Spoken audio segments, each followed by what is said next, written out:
10 जून 2024 को जो बलौदाबाजार डिस्ट्रिक्ट में जो हिंसा हुई थी उसमें 13 से अधिक FIR दर्ज हैं। उसमें अपराध क्रमांक 378 में जो है आज अमित बघेल छत्तीसगढ़ जोहार पार्टी इनकी संलिप्तता पाए जाने साक्ष्यों के आधार पे आज गिरफ्तारी की गई है और 2 दिन का पुलिस रिमांड लिया गया है और उसमें अग्रिम प्रक्रिया जारी है। मैम, किस तरीके से संलिप्तता पाई गई है? देखिए, इन मामलों में लगातार जो है विवेचना की जा रही है। 100 से अधिक जो इलेक्ट्रॉनिक डिवाइसेस हैं पूर्व में जो गिरफ्तार आरोपी हैं उनके पोजेशन से जब्ती की गई थी और वो फोरेंसिक जांच उपरांत जो तथ्य सामने आए हैं, जो बयान सामने हैं, उस आधार पे और तमाम जो साक्ष्य है इस मामले में उसके आधार पे गिरफ्तारी की गई है। 11 तारीख को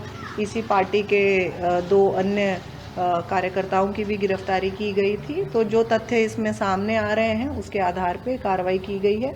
लगातार इसमें जो और फरार आरोपी हैं उनकी भी पता तलाश जारी है। अभी तक लगभग 200 आरोपियों की इसमें गिरफ्तारी की जा चुकी है और सभी मामले वर्तमान में अंडर ट्रायल हैं और साथ ही विवेचना भी सभी मामलों में गतिशील है।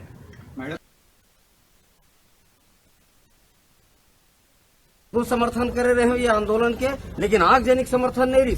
और ये आगजनी पता नहीं कांग्रेस और भाजपा दोनों के षड्यंत्र के हिस्सा है और ये दोनों के दोनों छत्तीसगढ़िया मल्ला बोरे के काम करत हो। जेन भी सामाजिक समाज छत्तीसगढ़िया समाज ला बोरे के काम करी वो सरकार बांचने वाला नहीं